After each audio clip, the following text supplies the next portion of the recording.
بسم اللہ الرحمن الرحیم۔ اللہ تعالیٰ نے رسول صلی اللہ علیہ وآلہ وسلم کو کس کتاب کے ذریعے لوگوں کو اندھیروں سے نکال کر روشنی میں لانے کی اجازت دی؟ خواتین حضرات، آج میں نے اپنے بیان کے لیے جس آیت کا انتخاب کیا ہے، ان آیات میں اللہ تعالیٰ نے قیامت تک آنے والے لوگوں کو بتایا ہے کہ اللہ تعالیٰ نے رسول صلی اللہ علیہ وسلم پر قرآن پاک اس لیے نازل کیا ہے تاکہ رسول صلی اللہ علیہ وسلم اللہ تعالیٰ کی اجازت سے لوگوں کو اندھیروں سے نکال کر روشنی میں لائیں، یعنی اللہ تعالیٰ کے راستے پر لائیں۔ خواتین حضرات، آئیں قرآن پاک کی طرف چلتے ہیں اور قرآن پاک میں یہ آیت دیکھتے ہیں۔ سورہ ابراہیم آیت نمبر 1، پارہ نمبر 13۔ الف لام را، یہ ایک کتاب ہے جس کو ہم نے آپ صلی اللہ علیہ وآلہ وسلم کی طرف نازل کیا ہے تاکہ آپ لوگوں کو اندھیروں سے نکال کر روشنی میں لائیں، ان کے رب کی اجازت سے، اس اللہ تعالیٰ کے راستے پر لائیں جو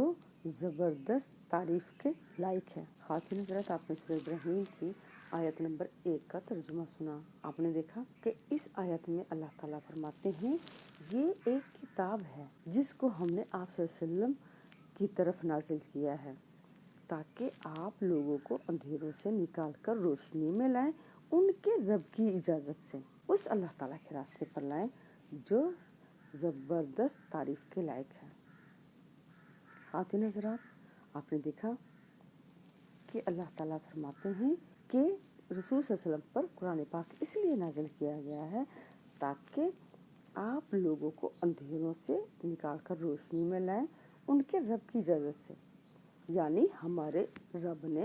رسول صلی اللہ علیہ وسلم کو اجازت دی ہے کہ وہ اس قرآن پاک کے ذریعے لوگوں کو اندھیروں سے نکال کر روشنی میں لائیں، یعنی اللہ تعالیٰ کے راستے پر لائیں۔ خواتین حضرات، آپ نے دیکھا کہ اس آیت میں اللہ تعالیٰ نے قرآن پاک کو روشنی بھی کہا اور اللہ تعالیٰ کا راستہ بھی کہا۔ خواتین حضرات، اللہ تعالیٰ نے صرف رسول صلی اللہ علیہ وسلم کو قرآن پاک کے ذریعے اجازت دی ہے کہ وہ لوگوں کو اندھیروں سے نکال کر روشنی میں لائیں، اس کے علاوہ اللہ تعالیٰ نے کسی کتاب کا نام نہیں لیا۔ خواتین حضرات، تمام فرقہ پرست قرآن پاک کی تشریح اپنے اپنے فرقوں کی احادیث کے ذریعے کرتے ہیں، اس طرح وہ کبھی بھی اندھیروں سے نکل کر روشنی میں نہیں آئیں گے، وہ اندھیروں میں ہی بھٹکتے رہیں گے، کیونکہ اللہ تعالیٰ نے اس بات کی اجازت نہیں دی، نہ رسول صلی اللہ علیہ وسلم کو اور نہ ہمیں۔ خواتین حضرات، اس آیت سے فرقہ پرستوں کے اس جھوٹ کا پردہ بھی فاش ہوتا ہے جو وہ یہ کہتے ہیں کہ قرآن پاک کو جاننے کے لیے یہ علم ضروری ہے، قرآن پاک کو جاننے کے لیے یہ علم ضروری ہے، جبکہ اللہ تعالیٰ فرماتے ہیں کہ ہم نے قرآن پاک رسول صلی اللہ علیہ وسلم پر اس لیے نازل کیا ہے تاکہ وہ اس قرآن پاک کے ذریعے لوگوں کو اندھیروں سے نکال کر روشنی میں لائیں،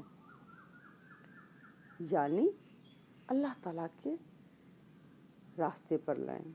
جو زبردست تعریف کے لائق ہے۔ خواتین حضرات، آئیں اللہ تعالیٰ سے دعا مانگتے ہیں کہ اللہ تعالیٰ ہمارا شمار ان لوگوں میں کرے جو قرآن پاک کے ذریعے اندھیروں سے نکل کر روشنی میں آنے والے ہوں، اللہ تعالیٰ کے راستے پر آنے والے ہوں جو زبردست تعریف کے لائق ہے۔ آمین یا رب العالمین۔